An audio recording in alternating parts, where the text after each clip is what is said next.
Hello दोस्तों, स्वागत है आप सभी का आपके अपने YouTube channel the educational sport पर। दोस्तों, आज का वीडियो हमारा MS वर्ड की सीरीज का पार्ट 6 है। आज के इस वीडियो में हम MS वर्ड की डिजाइन टैब की सभी कमांड को डिटेल में प्रैक्टिकल के साथ पढ़ेंगे, तो बने रहिए वीडियो में अंत तक।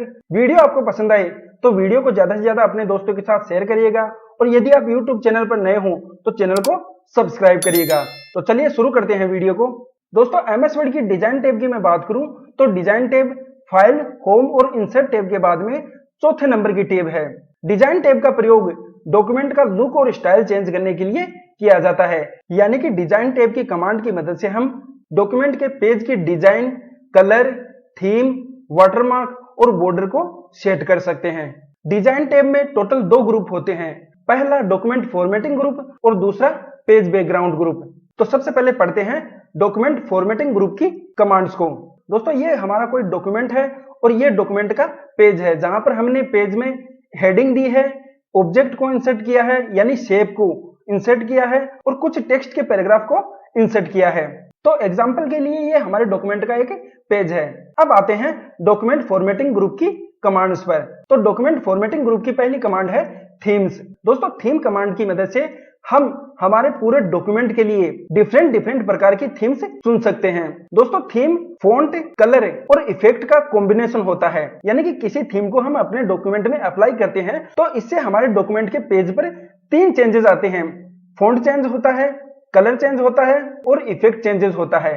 अब दोस्तों, एक बात ध्यान में दीजिएगा कि जो कलर और इफेक्ट के बदलाव आते हैं ये आते हैं ऑब्जेक्ट पर, यानी कि किसी प्रकार का हमने डॉक्यूमेंट में ऑब्जेक्ट इंसर्ट कर रखा है तो कलर और इफेक्ट का चेंजेस तो दिखाई देगा ऑब्जेक्ट पर और जो फॉन्ट का चेंजेस होगा वो दिखाई देगा टेक्स्ट पर। तो थीम कमांड की मदद से हम डॉक्यूमेंट का फॉन्ट, कलर और स्टाइल बदल सकते हैं। थीम कमांड को समझने के लिए हम थीम कमांड पर क्लिक करते हैं। अब यहाँ पर हमें डिफरेंट प्रकार की रेडीमेड थीम दी गई है और इन थीम में से हम कोई भी थीम को चुनकर हमारे डॉक्यूमेंट पर अप्लाई कर सकते हैं। अब आप देखिएगा कि जैसे जैसे मैं किसी थीम पर माउस कर्सर को लेकर जाता हूं तो उसी थीम के अकॉर्डिंग इफेक्ट हमें अपने डॉक्यूमेंट के पेज पर दिखाई देते हैं। जैसे कि मैं इस थीम पर कर्सर को लेकर जाता हूं तो आप देख सकते हो कि ऑब्जेक्ट का कलर, ऑब्जेक्ट का इफेक्ट और साथ में टेक्स्ट का फॉन्ट है वो चेंज हो चुका है। इसी प्रकार मैं दूसरी थीम पर मूव करूंगा तो आप देखना पेजेस में क्या चेंजेस होते हैं। तो जैसे ही मैं दूसरी थीम पर माउस कर्सर को लेकर आया, ऑब्जेक्ट का कलर चेंज हो चुका है और टेक्स्ट का फॉन्ट चेंज हो चुका है। तो थीम क्या होती है? थीम होती है कलर, फॉन्ट और इफेक्ट का कॉम्बिनेशन, जिसमें कलर और इफेक्ट ऑब्जेक्ट पर अप्लाई होते हैं और फॉन्ट टेक्स्ट पर अप्लाई होते हैं। तो जैसे कि मैं ये थीम चुनता हूं तो जैसे ही मैंने थीम चुनी तो टेक्स्ट का फॉन्ट और ऑब्जेक्ट का कलर दोनों चेंज हो चुका है थीम के अकॉर्डिंग। अब दोस्तों, जो थीम हमने चुननी थी उस थीम की अलग अलग स्टाइल यहाँ पर दी गई है। इनमें से हम किसी भी प्रकार की स्टाइल को चुनकर अपने डॉक्यूमेंट पर अप्लाई कर सकते हैं। अब देखिए, जैसे जैसे मैं माउस कर्सर को मूव कर रहा हूं तो उसी के हिसाब से चेंजेस हमें पेज में दिखाई दे रहे हैं। तो जैसे कि मैं ये स्टाइल चूज करता हूं तो ये हमारे डॉक्यूमेंट के पेज पर अप्लाई हो चुके हैं। तो इस प्रकार से दोस्तों, थीम को डॉक्यूमेंट में अप्लाई करके हम डॉक्यूमेंट की फॉन्ट, कलर और स्टाइल को चेंज कर सकते हैं। डॉक्यूमेंट फॉर्मेटिंग ग्रुप की दूसरी कमांड है कलर्स। दोस्तों, कलर कमांड की मदद से जो थीम हमने चुनी है उसके लिए अलग अलग कलर कॉम्बिनेशन चुन सकते हैं। बेसिस थीम को हमने चुना था तो कलर कमांड की मदद से बेसिस थीम के लिए अलग अलग कलर कॉम्बिनेशन को हम चूज कर सकते हैं। तो इसके लिए मैं कलर कमांड पर क्लिक करूंगा तो जैसे ही मैं कलर कमांड पर क्लिक करूंगा तो आपके सामने अलग अलग कलर कॉम्बिनेशन यहाँ पर दिखाई दे रहे हैं। तो जो थीम हमने चुनी है उस थीम के लिए हम यहाँ से कोई भी कलर कॉम्बिनेशन चुन सकते हैं। कहने का मतलब है कि जो थीम हमने सेलेक्ट की थी बेसिस से उसमें कलर ये है। अब थीम तो हमें पसंद है, यानी कि इसका फॉन्ट स्टाइल वगैरह हमें पसंद है, लेकिन ये कलर हमें पसंद नहीं है। तो इस थीम के लिए कलर कमांड की मदद से हम अलग कलर कॉम्बिनेशन चूज कर सकते हैं। और मान लीजिए इनमें से कोई सा भी कॉम्बिनेशन हमें पसंद नहीं आ रहा है तो कस्टमाइज कलर की मदद से हम जैसा चाहें वैसा कॉम्बिनेशन बना सकते हैं, उसको एडिट कर सकते हैं। तो मैंने create new theme colour combination में कुछ चेंजेस किए हैं और मैंने इसको नाम दिया कस्टम 1 और कस्टम 1 नाम देकर इसे सेव कर दिया। तो जैसे ही मैं कलर कमांड पर क्लिक करूंगा तो कस्टम 1 के नाम से कलर कॉम्बिनेशन दिखाई दे रहा है, जो कलर कॉम्बिनेशन मैंने बनाया था। तो इस प्रकार से कलर्स कमांड की मदद से जो थीम हमने चुनी है उस थीम के लिए हम अलग अलग कलर कॉम्बिनेशन को चुन सकते हैं। फिर डॉक्यूमेंट फॉर्मेटिंग ग्रुप की तीसरी कमांड है दोस्तों फॉन्ट्स। दोस्तों मैंने बताया कि थीम के जरिए 3 चेंजेस डॉक्यूमेंट में होते हैं, कलर, फॉन्ट और इफेक्ट।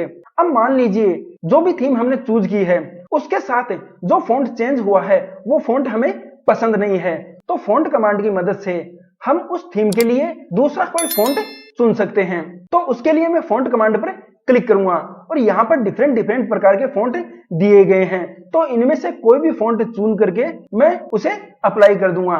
तो फॉन्ट कमांड की मदद से जो थीम हमने चूज की है उसके लिए अलग अलग फॉन्ट हम फॉन्ट कमांड की मदद से चुन सकते हैं। अगर इनमें से कोई भी फॉन्ट हमें पसंद नहीं आता है तो कस्टमाइज फॉन्ट की मदद से हम कोई दूसरा फॉन्ट चुन सकते हैं। यहाँ से हम जो भी पेज की हेडिंग दे रखी है, डॉक्यूमेंट की हेडिंग दे रखी है, तो हेडिंग के लिए अलग फॉन्ट चुन सकते हैं और बॉडी के लिए अलग फॉन्ट चुन सकते हैं और उसका प्रीव्यू हमें यहाँ दिखाई देगा और उसको कोई भी नाम देकर हम सेव कर देंगे तो वो हमें यहाँ पर दिखाई देने लग जाएगा। तो इस प्रकार से फॉन्ट्स कमांड की मदद से जो भी थीम हमने चुनी है उस थीम के लिए हम अलग अलग फॉन्ट को चुन सकते हैं। डॉक्यूमेंट फॉर्मेटिंग ग्रुप की अगली कमांड है दोस्तों पैराग्राफ स्पेसिंग। दोस्तों अगर आपने पहले के वीडियो देखे हैं तो पैराग्राफ स्पेसिंग को हम पहले भी पढ़ चुके हैं। जब हमने होम टैब को पढ़ा था तो उसके साथ हमने लाइन एंड पैराग्राफ स्पेसिंग को पढ़ा था और यही पैराग्राफ स्पेसिंग का ऑप्शन हमें डिजाइन टैब में भी दिया गया है। तो पैराग्राफ स्पेसिंग कमांड की मदद से हमारे डॉक्यूमेंट में जितने भी पैराग्राफ, जितने भी लाइनें हैं उनके बीच में स्पेस को हम सेट कर सकते हैं। तो उसके लिए जैसे ही मैं पैराग्राफ स्पेसिंग पर क्लिक करूंगा तो यहाँ पर मेरे को पहले से ही अलग अलग स्टाइल्स दी गई है। मैं इन स्टाइल को सेलेक्ट करके पैराग्राफ के बीच में और पैराग्राफ की लाइनों के बीच में स्पेस को सेट कर सकता हूं, या फिर मुझे इनमें से कोई भी नहीं पसंद है तो मैं कस्टम पैराग्राफ स्पेसिंग की मदद से यहां से जितना चाहूं स्पेस सेट कर सकता हूं। तो जैसे कि कोई भी पैराग्राफ शुरू हो रहा है तो उसके पहले मुझे 18 पॉइंट का स्पेस चाहिए और पैराग्राफ खत्म हो रहा है उसके बाद में भी मुझे 18 पॉइंट का स्पेस चाहिए और लाइनों के बीच में मुझे डेड लाइन का स्पेस चाहिए।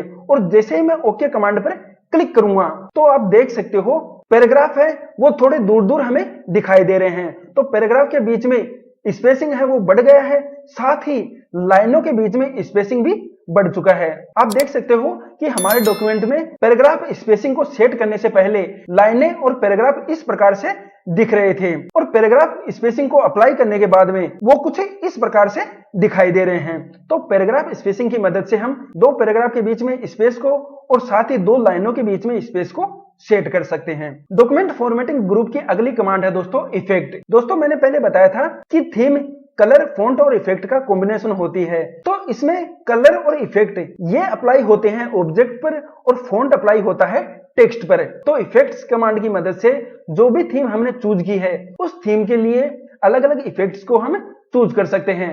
तो उसके लिए हम इफेक्ट्स कमांड पर क्लिक करेंगे और यहाँ पर हमें डिफरेंट प्रकार के इफेक्ट दिखाई देंगे। आप देखना मैं जैसे ही माउस कर्सर को अलग अलग स्टाइल्स पर लेकर जाता हूं तो उसी के हिसाब से इफेक्ट्स हमें ऑब्जेक्ट पर अप्लाई होते दिख रहे हैं। उसी के हिसाब से हमारा जो ऑब्जेक्ट है वो चेंज हो रहा है। जैसे कि मैं ये इफेक्ट चूज करता हूं तो ये इफेक्ट हमारे ऑब्जेक्ट पर अप्लाई हो चुका है। तो इफेक्ट्स कमांड का प्रयोग जो थीम हमने चूज की है उसके लिए अलग अलग इफेक्ट्स चुनने के लिए किया जाता है। फिर डॉक्यूमेंट फॉर्मेटिंग की अगली कमांड है सेट एज डिफॉल्ट। दोस्तों सेट एज डिफॉल्ट कमांड का मतलब होता है कि जो भी थीम हमने चूज की है इस थीम में हमने चेंजेस कर दिए, यानी इस थीम के लिए हमने जो हमें पसंद लगा वो कलर कॉम्बिनेशन चुन लिया, जो हमें पसंद आया वो फॉन्ट चुन लिया, जो हमें पसंद आया वो इफेक्ट चुन लिया। अब यदि हम सेट एज डिफॉल्ट पर क्लिक करते हैं तो उससे क्या होगा कि एमएस वर्ड में जब भी हम कोई नया डॉक्यूमेंट बनाएंगे तो यही थीम उन डॉक्यूमेंट्स पर अप्लाई होगी। कहने का मतलब है एमएस वर्ड में फ्यूचर में जो भी हम नया डॉक्यूमेंट बनाएंगे तो उस पर हमें अलग से कोई थीम अप्लाई करने की जरूरत नहीं है। जो करंट थीम हम सेट एज डिफॉल्ट सेलेक्ट कर रहे हैं यही थीम उस नए डॉक्यूमेंट पर भी अप्लाई होगी। तो जैसे ही मैं सेट एज डिफॉल्ट ऑप्शन पर क्लिक करूंगा तो यहाँ पर एक डायलॉग बॉक्स दिखाई देगा, set the current style set and theme including fonts, color, effects and paragraph spacing as your default. This setting will be applied to all new blank document. यानी कि यदि हम यस करते हैं और इस थीम को सेट एज डिफॉल्ट करते हैं तो एमएस वर्ड में जब भी हम नया डॉक्यूमेंट बनाएंगे तो उस डॉक्यूमेंट में डिफॉल्ट रूप से यही थीम अप्लाई हो जाएगी। तो इस प्रकार से सेट एज डिफॉल्ट कमांड की मदद से हम जो करंट थीम है उसे डिफॉल्ट सेट कर सकते हैं। तो दोस्तों ये है डॉक्यूमेंट फॉर्मेटिंग ग्रुप की अलग अलग कमांड। तो दोस्तों डॉक्यूमेंट फॉर्मेटिंग ग्रुप की कमांड की मदद से हम हमारे डॉक्यूमेंट के फॉन्ट कलर और स्टाइल को चेंज कर सकते हैं। डिजाइन टैब का दूसरा ग्रुप है दोस्तों पेज बैकग्राउंड ग्रुप। दोस्तों पेज बैकग्राउंड ग्रुप की मदद से हम हमारे डॉक्यूमेंट के पेजेस का बैकग्राउंड डिजाइन कर सकते हैं, पेज का बैकग्राउंड चेंज कर सकते हैं। पेज बैकग्राउंड ग्रुप की पहली कमांड है वाटरमार्क। दोस्तों आपने बहुत बार देखा होगा कागजों में, पिक्चर्स में, वीडियोज में, बैकग्राउंड में इस प्रकार का कोई टेक्स्ट, कोई लोगो दिया हुआ होता है, तो वो क्या होता है, वो वाटरमार्क ही होता है। तो इसी प्रकार से हम अपने डॉक्यूमेंट के पेजेस के लिए भी इस प्रकार का वाटरमार्क सेट कर सकते हैं। यानी कि मान लीजिए हम कोई डॉक्यूमेंट बना रहे हैं तो हम चाहते हैं कि ना कोई व्यक्ति उसको कॉपी करे, ना कोई व्यक्ति उसमें काट छांट करे, तो हम क्या कर सकते हैं कि एक वाटरमार्क ऐड कर देंगे। उससे होगा क्या कि वो वाटरमार्क बैकग्राउंड में रहेगा और कोई भी व्यक्ति उससे छेड़छाड़ करेगा, काटपीट करेगा तो वो हमें पता चल जाएगा। तो वाटरमार्क का प्रयोग बैकग्राउंड में कोई टेक्स्ट या इमेज देने के लिए किया जाता है। तो यहाँ से हमें पहले से अलग अलग डिजाइन के वाटरमार्क दिए गए हैं। इनमें से किसी भी वाटरमार्क को हम चूज करके हमारे डॉक्यूमेंट में अप्लाई कर सकते हैं। जैसे कि मैंने डू नॉट कॉपी वाला सेलेक्ट किया तो आप देख सकते हो कि डू नॉट कॉपी वाला वाटरमार्क हमारे डॉक्यूमेंट के पेज पर अप्लाई हो चुका है और ये टेक्स्ट ना तो मिट सकता ना ही कट सकता, यानी कि ये पेज के बैकग्राउंड में रहेगा। इस वाटरमार्क में कोई भी व्यक्ति काट छांट नहीं कर सकता। अब हमें ऐसा लगे कि नहीं, हमें तो इनमें से कोई भी पसंद नहीं है, हम तो अपना खुद का वाटरमार्क बनाना चाहते हैं, तो हम कस्टम वाटरमार्क की मदद से खुद का कोई वाटरमार्क भी डिजाइन कर सकते हैं। तो उसके लिए हम कस्टम वाटरमार्क कमांड पर क्लिक करेंगे तो इस प्रकार का हमें वाटरमार्क दिखाई देगा। अब यहाँ पर हम अप्लाई करें नो वाटरमार्क तो किसी भी प्रकार का कोई वाटरमार्क हमारे डॉक्यूमेंट में नहीं रहेगा। जिस प्रकार से ये टेक्स्ट वाटरमार्क के रूप में दिखाई दे रहा है उसी प्रकार से हम कोई पिक्चर को वाटरमार्क के रूप में दिखाना चाहते हैं तो हम पिक्चर वाटरमार्क को सेलेक्ट करेंगे और सेलेक्ट पिक्चर की मदद से हम उस पिक्चर को सेलेक्ट करेंगे जिसे हम वाटरमार्क के रूप में दिखाना चाहते हैं। और तीसरा ऑप्शन है टेक्स्ट वाटरमार्क कि हम टेक्स्ट वाटरमार्क को हमारे डॉक्यूमेंट में दिखाना चाहते हैं। तो सबसे पहले यहाँ से हमें लैंग्वेज चुननी है, फिर हमें उस वाटरमार्क का नाम चुनना है जिसे हम वाटरमार्क के तौर पर लगाना चाहते हैं। जैसे कि मैं हमारे चैनल का नाम लगा देता हूं, तो मैंने हमारे चैनल का नाम यहाँ पर लिख दिया है। अब यहाँ पर मुझे फॉन्ट सेलेक्ट करना है कि किस फॉन्ट में मैं ये वाटरमार्क शो करना चाहता हूँ। फिर वाटरमार्क की साइज यहाँ से हमें सेलेक्ट करनी है और फिर किस कलर में हमारा वाटरमार्क दिखाई देना है वो कलर हमें यहाँ से सेलेक्ट करना है। तो जैसे कि मैं रेड कलर सेलेक्ट करता हूँ तो यहाँ तक मेरा काम हो गया है। अब यहाँ पर दोस्तों दो ऑप्शन है, डायगोनल और हॉरिजॉन्टल। हॉरिजॉन्टल का मतलब है कि जो ये तिरछा वाटरमार्क दिखाई दे रहा है ये हमें इस प्रकार से, जैसे कि ये हमारी पैराग्राफ की लाइन है, इस प्रकार से हॉरिजॉन्टल दिखाई देगा, एक सीध में हमें हॉरिजॉन्टल दिखाई देगा। और यदि हम डायगोनल सेट करते हैं तो हमें इस प्रकार से जो ये तिरछा वाटरमार्क लगा है उस प्रकार से तिरछा वाटरमार्क दिखाई देगा। तो यहाँ से हम कोई भी ऑप्शन चुन सकते हैं। सेमी ट्रांसपेरेंट, ट्रांसपेरेंट का मतलब है कि हमारा जो वाटरमार्क है वो बोल्ड में दिखाना है या थोड़ा उसको फीका करके हमें दिखाना है। तो जैसे मैं इस ऑप्शन को हटा देता हूं, अब मैं अप्लाई पर क्लिक करूंगा तो आप देख सकते हो कि हॉरिजॉन्टल इस प्रकार से हमारा वाटरमार्क दिखाई दे रहा है और वाटरमार्क हमें डार्क दिखाई दे रहा है। अब मैं सेमी ट्रांसपेरेंट को सेलेक्ट करता हूं और अप्लाई पे मैं जैसे ही क्लिक करता हूं तो आप देखना कि ये वाटरमार्क थोड़ा फीका हो जाएगा। अब आप देख सकते हो कि ये वाटरमार्क फीका हो चुका है। इसी प्रकार मैं डायगोनल को सेट करता हूं तो ये वाटरमार्क हमें इस प्रकार से तिरछा दिखाई देगा। तो मैंने डायगोनल को सेट किया और अप्लाई पर जैसे ही क्लिक किया तो आप देख सकते हो कि वाटरमार्क हमें तिरछा दिखाई दे रहा है।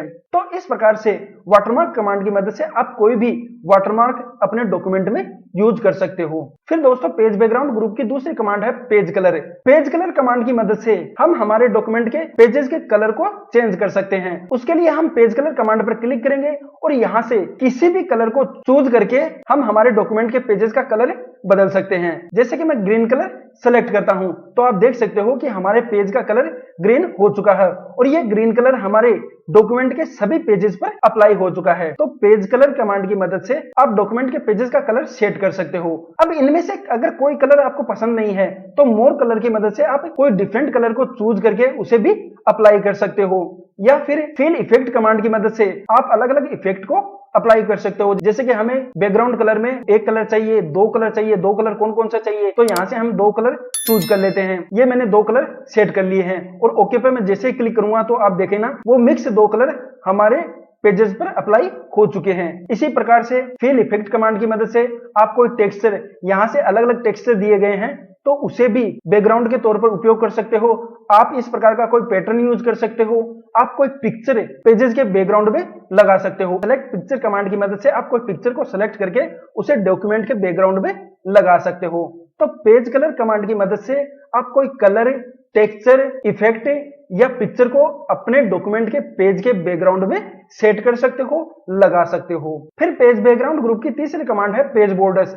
दोस्तों पेज बॉर्डर कमांड की मदद से हम हमारे डॉक्यूमेंट के पेज का बॉर्डर सेट कर सकते हैं, बॉर्डर डिजाइन कर सकते हैं। तो उसके लिए हम पेज बॉर्डर को सेलेक्ट करेंगे। अब यहाँ से हमें किस प्रकार का बॉर्डर चाहिए तो अलग अलग बॉर्डर स्टाइल को हम चूज करेंगे। फिर यहाँ से हम कोई भी स्टाइल चूज करेंगे कि किस स्टाइल में हमें बॉर्डर को दिखाना है।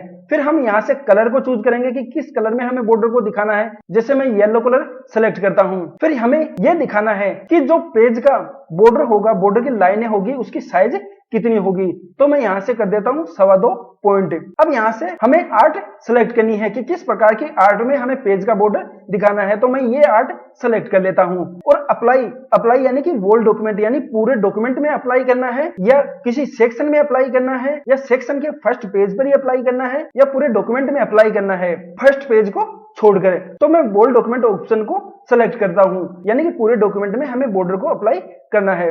और ओके पर मैं जैसे ही क्लिक करूंगा तो आप देख सकते हो कि जो डिजाइन में, जो स्टाइल में, जो आर्ट में हमने बॉर्डर सेलेक्ट किया था वो हमारे डॉक्यूमेंट के पेज पर अप्लाई हो चुका है और ये बॉर्डर हमारे डॉक्यूमेंट के सभी पेजेस पर अप्लाई हो चुका है। अब आप कहोगे कि हमने तो पेज कलर येलो सेलेक्ट किया था।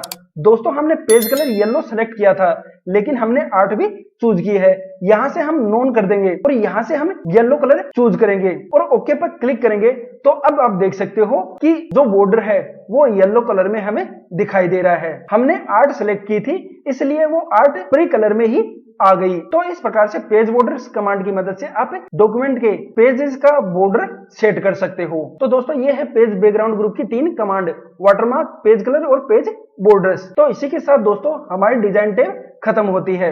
अब चलते हैं दोस्तों हम डिजाइन टैब की सभी कमांड्स के नोट्स की ओर। जैसा कि मैं हर वीडियो में करता हूं, जिस भी टैब को पढ़ाता हूं तो उसकी सभी कमांड्स के नोट्स में आपको वीडियो के लास्ट में प्रोवाइड करवाता हूं। तो दोस्तों ये है डिजाइन टैब की सभी कमांड के नोट्स। तो डिजाइन टैब में कुल 2 ग्रुप है, डॉक्यूमेंट फॉर्मेटिंग ग्रुप और पेज बैकग्राउंड ग्रुप। तो डॉक्यूमेंट फॉर्मेटिंग ग्रुप में कई कमांड हैं, themes, colour, fonts, paragraph spacing, effects और सेट एज डिफॉल्ट। और पेज बैकग्राउंड ग्रुप में 3 कमांड है, वाटरमार्क, पेज कलर और पेज बॉर्डर। तो दोस्तों ये हैं डिजाइन टैब की सभी कमांड्स के थ्योरिकल नोट्स। आप वीडियो को पॉज करके इनका स्क्रीनशॉट ले सकते हो या नोट्स बना सकते हो। तो दोस्तों इसी के साथ हमारा जो डिजाइन टैब का टॉपिक है वो खत्म होता है। उम्मीद है वीडियो आपको पसंद आया होगा। वीडियो आपको कैसा लगा कमेंट करके जरूर बताइएगा, सपोर्ट करिएगा दोस्तों। इतनी मेहनत आपके लिए कर रहा हूं, डिटेल में हर चीज को पढ़ा रहा हूं, तो आप भी सपोर्ट करिएगा। ज्यादा से ज्यादा अपने दोस्तों के साथ शेयर करिएगा, कमेंट करिएगा कि वीडियो आपको कैसा लगा, वीडियो को लाइक करिएगा और यदि आप YouTube चैनल पर नए हो तो चैनल को सब्सक्राइब करिएगा। तो मिलते हैं अगले वीडियो में एक नए टॉपिक के साथ। तब तक के लिए जय हिंद, जय भारत।